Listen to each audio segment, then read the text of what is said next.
My name's Hanna Donovan, and I'm the head of creative at Last.fm, which is a music website based in London. Right now, we're at the Design for Conversion conference in Amsterdam. I'm here today to speak to some of the attendees about design. What I am all about is designing. That's what I'm passionate about. I'm like creating beautiful websites that people want to use. So today I'm going to talk about something that I've recently been quite excited about, and it's about why interfaces feel magical and how to create that feeling. It's a very interesting conference format because the participants get to work on cases all day long, and the cases are sort of like business problems basically. So they get to work on how to design a better solution for these businesses. My main focus is the website. It always has been. I work with a team of designers. There's another very talented designer there, Matt Brown, who is responsible for the software and the mobile applications. And I also work with another talented guy, Afonso Martins, who handles more of the advertising and sort of marketing side of Last.fm as well. So that's the rough breakdown, but you know, I'm sort of involved in all sorts of aspects of it. Well, originally it was Felix and Martin's idea to have online radio, and then basically what happened is they were interested in this whole online radio streaming part of it, and Richard Jones had built this technology that collected what people were listening to, so attention data based on your tracks. And they kind of put their heads together and thought, oh hey, if we have all this data about what people are listening to, we can create some recommendations and feed that back into the radio to play people more music that they might like. So that was sort of how the whole idea of Last.fm started. At Last.fm, I guess, you know, a lot of the ideas are driven by the founders, who is Felix Miller, Martin Stixel, and Richard Jones. So those three guys invented the idea of Last.fm and the company, and they have been a huge driving force in what features to build and what to make next. So I think a lot of the credit definitely has to go to them. After that, you know, it's sort of myself. I have a lot of input, obviously, in the website. Matthew Ogle, who's the head of web product, spends a lot of time working with them as well, deciding what kind of features to build. And, you know, down to that, I mean, I guess, you know, we used to do it kind of a bit more live when we were a startup and we had a smaller user base. We just would, okay, it's a good idea, let's go, let's build it, let's get it out there and do it as quickly as possible, which is exactly what you have to do when you're a startup, when you're trying to get your ideas out there before someone else. Now that we have, you know, a larger user base and we have to be a bit more professional about these things, we don't just kind of, sometimes don't just put it out there as quickly as we might have used to, but we still have the same spirit, which is building it quickly, usually to make like an office prototype or to get some people in to take a look at it, observe how they're using it, and then sort of iterate on there. So it is a fairly collaborative, iterative process. We try to stay as agile as possible when we're developing ideas, because obviously speed is still a really critical factor when you're working on the web.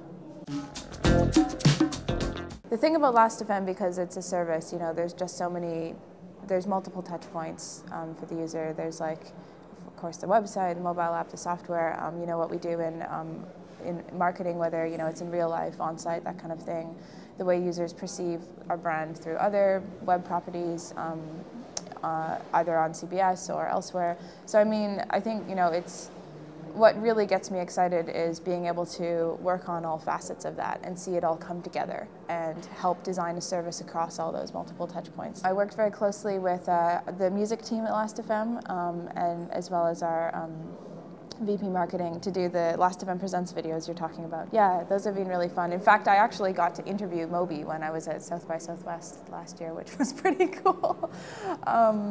Just sort of by fluke, actually. So yeah, I mean, creating our own content has also been a part of, you know, the marketing side of Last.fm, and yeah, seeing how that comes together, you know, building content that can actually fit the product and marketing it on our product and how all that fits together those are the kind of problems that get me excited. I do think that we're moving away from music as a product.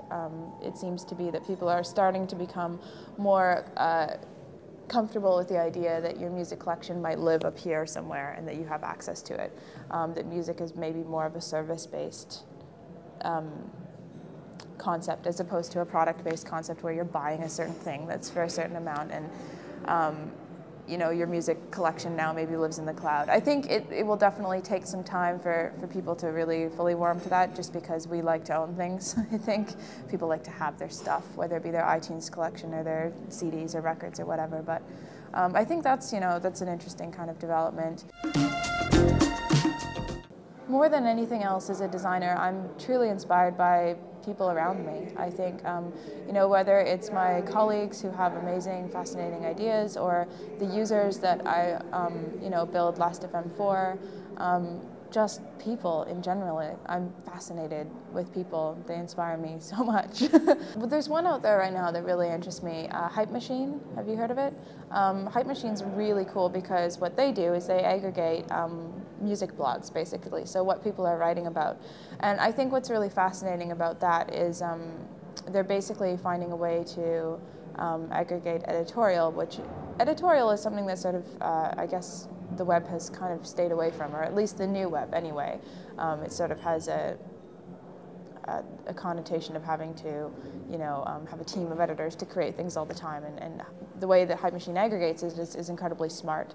And I like it because there's all sorts of stuff going on and things to read about that I wouldn't get from Last.fm. Because we're just recommending people music, and we have artist pages, and it's a lot more unbiased, I guess. But sometimes you do want to hear a biased opinion about music. That's what it's about. Everyone's got an opinion. That's what makes it cool, you know, it's art. So I think what they're doing right now is really interesting. We've done the website redesign that we did last summer was interesting. It did very well for us. I think the new radio product that we just put out recently has also been quite successful. Our iPhone app has also been quite a successful thing. Yeah, I mean, there's been sort of lots of them along the way. Like I said, it's sort of the whole thing and how they all fit together, which is really exciting. Our biggest pitfall, and this is probably something that a lot of companies face, is process. Process is an incredibly important part of design, obviously. A lot of designers talk about design process, and it's an important part of development as well, and it gets even more complicated when you think about how do designers and developers work together, and to put things out on schedule and quickly and execute the ideas the way people wanted them to be, etc. I think the other thing about process that makes, in our position has been difficult is just growth. I mean, when I started with the company, there was 13 of us, and you know, I think a year and a half later, we were almost 100 people or something. So learning to adapt process that quickly when you have people joining that fast is really tricky. And I mean, the only way around it is to just kind of keep on top of what's meant to be happening, stay focused on what you're trying to create, and continually revise the process for the people there and what you're trying to do. It will continue to grow as we have for the last little while. I certainly hope so, that it will get bigger and more people will use it and continue to scrabble their tracks to it, which obviously improves our recommendations and makes it better. So yeah, it's a bit, it's quite cool that way, the way it's sort of like, you know, problem powers the solution, really.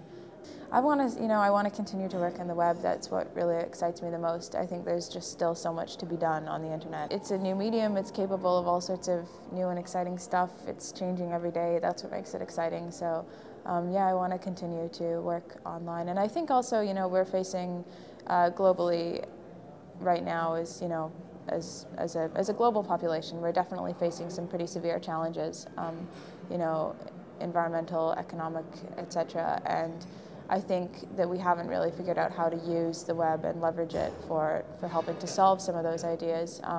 And I'd love to, you know, take some of what I've learned with working on a large music website and put it to work in some of those other fields where I think we need to hurry up and move pretty fast to solve some of those problems.